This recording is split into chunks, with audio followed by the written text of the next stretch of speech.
Hello, and welcome back to the Maybe I Can podcast. I'm your host, Debbie Weiss, and thank you so much for tuning in today. So, earlier today, when I knew that I wanted to record my podcast today, as I do most days, I'm like, well, what is on my heart? And I honestly didn't know the answer. But this morning, I started journaling and I freeform journal, which just means that I open up a blank notebook and I start writing whatever comes to mind. And I'm writing, and after a while, I notice that there's a through line. Every single thing I was writing was something about worrying. I was worrying about my son Sam because he talked to me last night about going to New York for 3 or 4 days. And I was very worried about that for a variety of reasons. And this is not until November, by the way, but he had me in a panic just thinking about it last night. And then I was worrying about my son, Ben, who's looking for a job since he graduated from college. And then I was worried about, oh, I'm going to California this week. I'm in New Jersey. I'm going to California this week for a speaking event with other speakers. And I was worried, oh my goodness, I hope everything's on time. Wow, I don't even know anyone else. I hope that I meet nice people. Oh, and then when I give my presentation, I hope it's well received. And what if it's not? And what if this? And what if that? And the next thing you know, which I have to say that even though I am a worrier, I don't think I've ever realized or had a day like this where it was worry, worry, worry. And then unfortunately, this afternoon, I had to go to a wake. A colleague of mine, another insurance agent, passed away, I think suddenly at the age of 75. A wonderful, wonderful, wonderful man. Just the kindest, most fun, generous, welcoming guy. And so I saw a lot of my colleagues there, and one of them said, it's just a reminder that we can't sweat the small stuff. And he said that one of his friends said, you can't sweat the small stuff, but here's the thing. Everything is small stuff, right? Everything in the grand scheme of life is minor. And it really helps to put things in perspective, even though you can think of it as a little depressing. But, it helps. It really does help, and it helps you get out of your head. And so I wanted to talk to you today about worry. I mean, do you ever find yourself laying awake at night, worrying about things that haven't even happened yet? I'm sure you're shaking your head yes, because I honestly think that I don't even know who has never had that happen before. Nobody that I know. And it's a worry spiral. It can turn into a spiral, just like it was basically spiraling in my head today. And I didn't even realize it. And honestly, that is one of the benefits that I found to journaling, is that when I start writing, I don't know what I'm going to write. And even when I start, I do find that it always leads me in all these directions that I didn't even realize were going on in my head. And then just like today, when I saw it all on paper and I said, oh my goodness, everything I'm writing is something I'm worried about, I realized that I had control of it. And it's hard because as humans, we're hardwired to worry, right? Back in cavemen times, we had to worry. We had to have that survival instinct and pay attention to everything that was going on around us, because if we didn't, we could have been eaten by a tiger, right? So it comes from somewhere that we are scanning for threats, let's say. But worry feels productive. It makes us think that, oh, I'm going to worry about it. I'm going to think about the possibilities. And that way, I'll either be able to head it off or stop it if it happens. I'll have already brainstormed over all the possible outcomes. And how will I handle them? That way I'll be prepared. And we think that that gives us a sense of control, because I think one of the worst feelings is that feeling of loss of control, feeling out of control. And so it feels like the worrying is helping us. But is it really? It's not. What happens when we worry? We feel it in our bodies, right? Who's ever had a tension headache? You don't realize, but like you're shrugging your shoulders all the time. And then you have neck problems, and then you're not sleeping, and then you're tired, and that adds to other problems. And honestly, when we're spending all this time worrying, we're not paying attention to what's happening in the present moment. So we're also missing out on the life that we're living right now. I don't have it in front of me, but in one of my presentations, I have a statistic in there about the percentage of things that we are fearful of that never happen. And it's somewhere between like 85 to 90% of the things that we worry about never come true. And of the percentage that do come true, it's like 70 to 80% of those things are not nearly as bad as we're envisioning them. I mean, look at those odds. That's got to be a minimum of 90% chance it's not going to happen. And yet, the amount of time, the amount of space and energy that our fears and our worries take up in our brain is unbelievable. I mean, 90%, that's a pretty darn good bet that this thing that you're concerned about is not going to happen. So what do we do about it? Well, I think easier said than done, but I love this question, or these questions that you can ask yourself.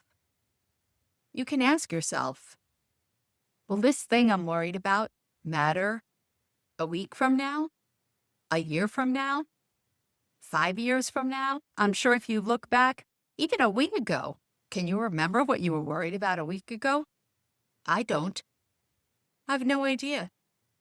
Couldn't have been that bad, right? Chances are it didn't come true because I would have known if it did. We spend all this time worrying, and instead, why don't we focus on the possibility of a good outcome? Maybe it will be better than I anticipated instead of worse. What if I go to California and I get up there and I speak and I get a standing ovation and people come up to me afterwards and tell me how inspirational I was and how they really connected with what I said? That's a very real possibility. Why aren't I focused on that? That's what I need to do personally, is shift that thinking, shift that mindset away from, oh my goodness, I'm going to speak. I'm not going to remember what I'm going to say. I'm going to jumble my words and it's not going to be impactful. What am I saying this for? I don't even have any basis for this. Luckily, I haven't really had that happen, at least as far as I know. Why can't we just shift to focus on the possibility instead of the catastrophe? It's actually something that reminds me, a few weeks ago, I did a podcast episode about the end of summer and the beginning of fall, and how I used to find the end of summer a hard time, not a hard time, like a depressing time, because I hated when summer ended and no more beach and sun and all of that stuff. But yet it was the same kind of thing. What about the possibility and the new exciting things that happen in the fall? And this is something similar. I think the hardest thing is really catching ourselves and realizing that we're doing it, that all this worry is taking up all this real estate in our minds. How can you manage your worry? Well, clearly, I've mentioned journaling. You can also journal on the question, Is there something that I can do about it? Is there anything that I can do to alleviate this worry or this fear or make myself feel a little more in control? Or don't answer any question. Do what I did this morning and see where it takes you and notice where your head is. If you really have to worry, if you're sitting there going, you don't understand the examples that I'm using are ridiculous. I have serious things to worry about. And that is very well might be true. I've been there in those times as well. How about you say, okay, I am not going to worry the majority of the day. I'm going to schedule my worry time at 6 o'clock tonight for 15 minutes. I will allow myself to sit quietly and worry. I'm going to set an alarm or a timer. And when that timer goes off, it's done. That was my worrying for today. If it pops into my mind again, nope, it'll have to wait until my scheduled worry time tomorrow.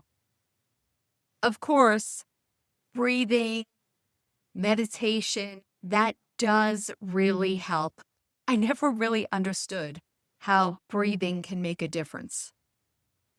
But if you just take the time, which this obviously you can do anywhere, we're always breathing, to take 5 or 6 deep breaths. And I try this very often when I'm in the car and I'm frustrated because I'm in traffic or I'm late and stressed.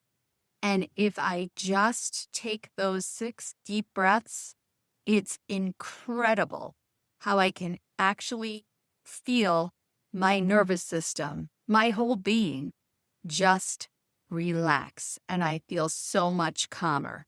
I don't know why we, and I think I'm saying me, don't take advantage of this strategy more often. It's almost too simple to be true, too simple and too good to be true, but it is, and it really brings that tension and that stress right down.